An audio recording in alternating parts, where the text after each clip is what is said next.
Muslim and Muslimat, ladies and gentlemen, for your information, Al-Warisin Trust had been organizing this holy event since 2004. From that year onwards, Al-Warisin had successfully organized this holy event annually at various mosques for the benefit of the public.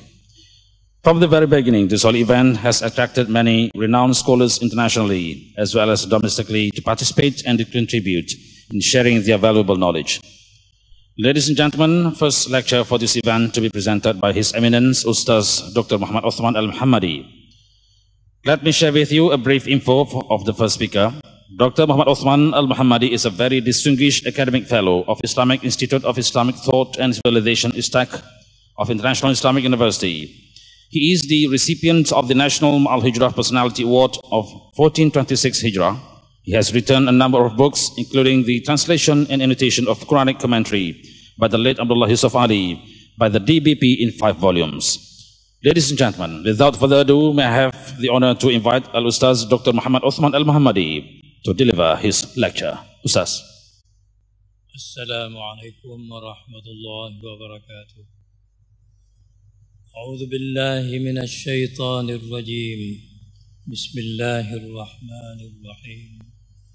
Alhamdulillahilladzi arsala rasulahu bilhuda wa dinil haqqi liyuzhirahu ala ad-dini kulli wa kafa billahi shahida.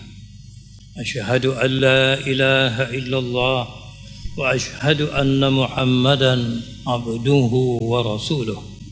Allahumma salli wa sallim ala sayyidina Muhammadin وعلى آله وصحبه وسلم في الأولين والآخرين وفي الملأ الأعلى إلى يوم الدين وبعد. Segala puji bagi Allah yang mengutuskan Rasulnya dengan bimbingan dan agama yang benar agar ia mengatasi atas agama semuanya. Dan memadailah Allah sebagai saksi. Saya saksikan bahawa tiada Tuhan yang disembah dengan sebenarnya melainkan Allah. Dan saya menyaksikan bahawa Muhammad sallallahu alaihi wasallam adalah pesuruhnya dan hambanya. Ya Allah, kurniakan rahmat, kemuliaan dan kesejahteraan kepada penghulu kami Muhammad, ahli keluarganya dan para sahabatnya dengan rahmat, kemuliaan dan kesejahteraan dalam kalangan generasi umat dahulu, dalam kalangan generasi umat kemudian, serta mereka dalam kalangan al-mala'ul a'la sampai ke hari kemudian. Wa ba'du. Yang dimuliakan sahabat kita pengurusi majlis, yang dimuliakan pihak penganjur, ahli jawatan kuasa, ahli jawatan kuasa kecil dan pembantu-pembantunya, para ulama, ilmuwan, para da'i, dev-dev, hadirin hadirat, muslimin muslimat, dan datang dari jauh dan datang dari dekat. Kita bersyukur kepada Allah Subhanahu wa taala kerana pada hari ini kita berhimpun di sini akan mendengar mutiara-mutiara kata dari alim ulama yang terkenal dalam alam Islam, dari Iraq, dari Mesir, dari negeri Teluk, dari Yaman, dari Singapura dan lainnya, semata-mata dalam rangka menjunjung perintah Allah, wa amma bi ni'mati rabbika fahaddits. Adapun nikmat Tuhan engkau sebutkan, dan tidak ada nikmat yang lebih besar daripada nikmat Rasul sallallahu alaihi wasallam Habibullah diutus ke alam ini. dihantar untuk menyelamatkan umat manusia daripada kegelapan kufur kepada kejernihan tauhid yang hakiki, menyelamatkan manusia daripada menjadi hamba abdi, keinginan binatang buas dalam dirinya tanpa agama dan akhlak, pada kehidupan akhlak yang tinggi melalui contoh tauladannya sendiri, membawa manusia daripada kegelapan hidup, bercakaran, berkelahi, berkonflik dan berkonfrontasi antara mereka, sehingga dia berjaya dalam masa 23 tahun membina umat yang menjadi contoh yang disebut oleh Allah Subhanahu wa taala sendiri tanpa tara sampai sekarang. Kuntum khaira ummatin ukhrijat linnas ta'muruna bil ma'ruf wa tanhauna 'anil munkar wa tu'minuna billah. Kamu umat yang terbaik yang diutus untuk faedah umat manusia semuanya. Kamu menyuruh kepada kebaikan, kamu mencegah kemungkaran, dan kamu beriman kepada Allah. Dan kejayaan ini terus tanpa tara menjadi contoh dan memberi perangsang kepada kita, yang memberi kepada kita satu pandangan matlamat bagaimana kita ingin mencapai sifat-sifat khair ummatin ukhrijat linnas itu. Tanpa padam cita-cita itu, dan antara jalan wasilah untuk menjayakan yang demikian itu ialah kita sentiasa membaharu ingatan kita kepada Rasulullah sallallahu alaihi wasallam, membentuk dalam kalbu kita cinta dan kasih kepadanya, serta mengikut contoh tauladan dan tunjuk ajarnya sebagaimana yang Allah Subhanahu wa taala memberi pengajaran. Qul in kuntum tuhibbunallaha fattabi'uni yuhibbukumullah. Katakanlah wahai Muhammad kepada umat, kalau kamu sayang kepada Allah, ikut aku, Allah akan sayang kepada kamu.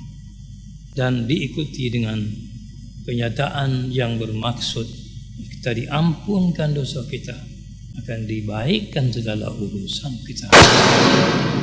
Nabi kita sallallahu alaihi wasallam menunjukkan contoh tauladan manusia sempurna tanpa tara yang patut menjadi contoh dan memang diakui contoh timur dan barat, utara dan selatan, zaman purba, zaman moden, zaman pasca moden.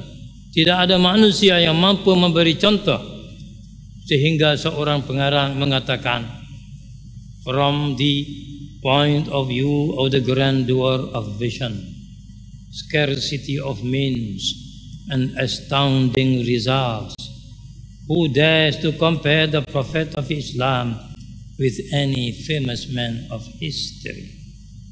Dari segi kegemilangan visi, dari segi kurang alat membantu kejayaan, dari segi kejayaan yang mencengangkan, siapa dia yang berani membanding Nabi Muhammad dalam Islam dengan mana-mana tokoh terkenal dalam sejarah?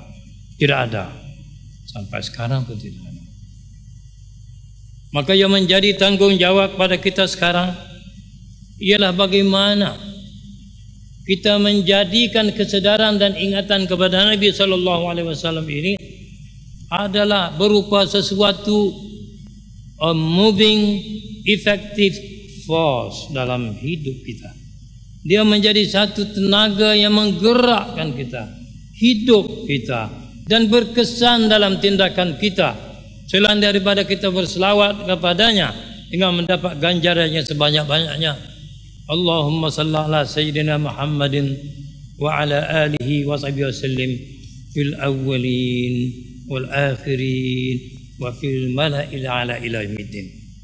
Kita tahu Nabi kita hadir sallallahu alaihi wasallam dalam azan. 5 kali sehari dalam azan. Muhammadur Rasulullah. 5 kali dalam iqamat. Hadir dia dalam hidup kita. Tiap-tiap hari iqamat. Dia hadir dalam khutbah Jumaat. Selepas menyebut nama Allah, namanya disebut. Dia hadir dalam tahayyat kita sembahyang 5 waktu sehari semalam dalam salawat ala Nabi, bersekali dengan salawat kepada Nabi Ibrahim alaihissalam, dan bersekali dengan itu Allah jadikan dalam sembahyang kita itu apa yang dipanggil oleh ulama ahli sunnah muraqabatur rasul, the spiritual and intellectual vigilance vis-a-vis the prophetic presence. Yani bila kita sembahyang dalam tahiyat kita kata assalamu alayka ayyuhan nabi wa rahmatullahi wa barakatuh. Sejahteralah atas Tuhan wahai Nabi, rahmat Allah atas Tuhan wahai Nabi, berkat dari Allah atas Tuhan wahai Nabi. Dan ulama ahli sunnah mengajarkan waktu kita mengeluarkan kata-kata itu, maka dikehendaki secara adab dalam kalbu kita ingat bahawa Nabi ada di hadapan, bahawa Nabi menjawab seruan kita itu, seolah-olah dia berkata waalaikumsalam warahmatullahi wabarakatuh wahai Abu Bakar, kalau kita nama Abu Bakar.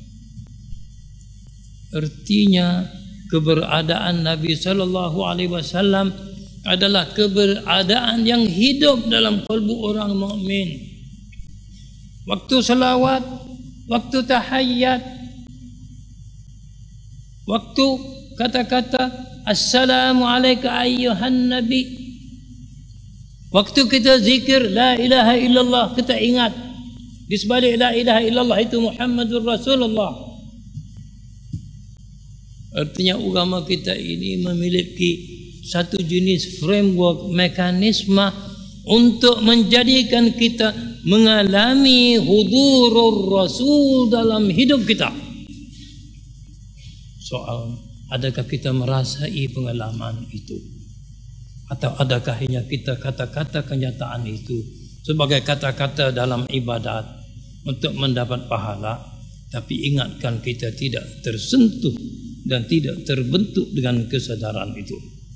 Apalagi bila kita baca ayat yang dibaca oleh khali kita tadi yang bermakna Muhammad adalah Rasulullah, dan mereka yang berada dengan Muhammad itu keras tegas dengan kufar yang bermusuh dengan mereka, tetapi pengasihani sama sendiri, ruhama bainahum. Adakah ruhama pada kalbu kita sekarang?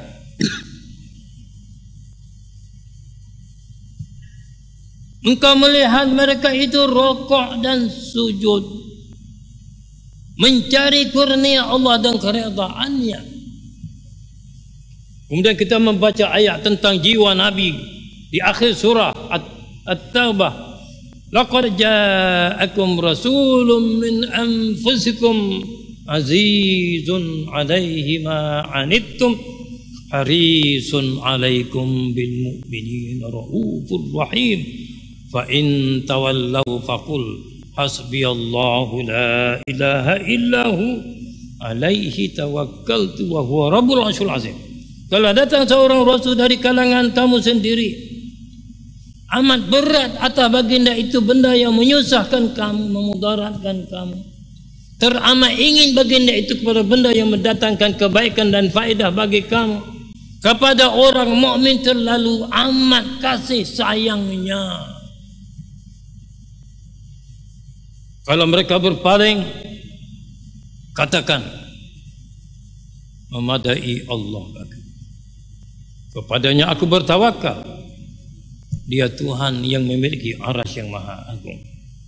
Dan ayat yang memberi gambaran tentang jiwa Nabi, kalbu Nabi ini punya melimpah-limpah keberkatannya sampai bila orang mukmin membaca ayat itu tiap hari, dia akan selamat dari bencana. Dan terbukti dari pengalaman mereka yang beramal dengan ayat ini, selamat dari bencana. Adakah kita sedar kalbu Nabi dan jiwa Nabi macam ini dalam hati kita? Kita perlu membentuk kesedaran hudurur Rasul dalam hidup kita, dalam semayang, dalam tahiyat, dalam khutbah Jumaat, dalam masa zikir, dalam masa berdoa. Kita berselawat di awal doa, di akhir doa. Bila kita bersalam dengan kawan, kita berselawat kepada Nabi, berjabat salam, berjabat tangan. Kita perlu membentuk kesedaran ini dalam generasi kita sekarang, bermula dengan diri kita, supaya contoh Nabi itu menjadi ingatan pada kita dalam kalbu kita, memberi contoh pada orang muda. Kita perlu mendidik mereka tentang sejarah Nabi dan akhlak Nabi. Nabi yang satu-satunya yang menjadi subjek bagi ilmu, pelbagai ilmu. Dalam ilmu sirah dia ada, ilmu hadis dia ada, ilmu asy-syama'il Nabi ada, ilmu dalail an-nubuwah dia ada, dalam sejarah dia ada, dalam sastra an-na'at dia ada, dalam al-burdah dia ada. Mana pribadi dalam dunia yang menjadi maudhu' bagi ilmu-ilmu seperti ini? Tidak ada banding.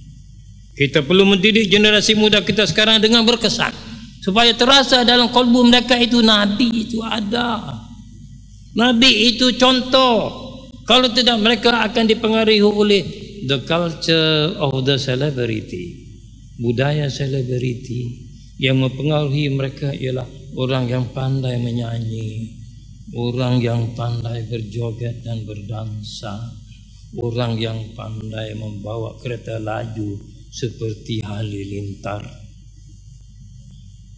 Bukan kita tolak itu semua, dalam perspektif yang munasabah kita terima dalam kehidupan sosial.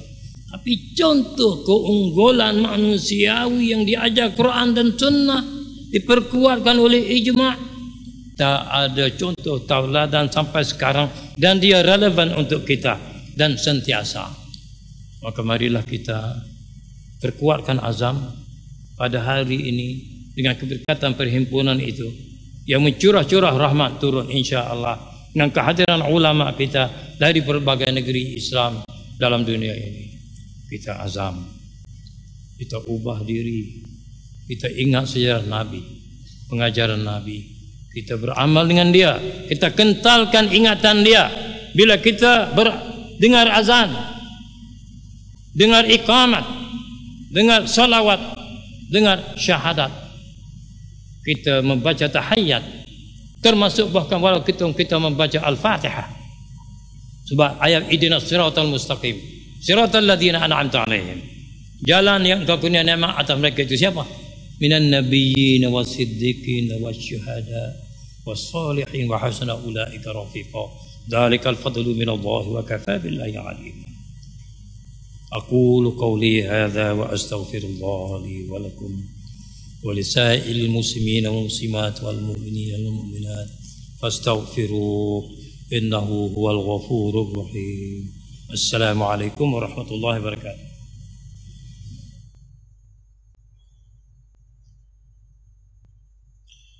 Waalaikumsalam warahmatullahi wabarakatuh.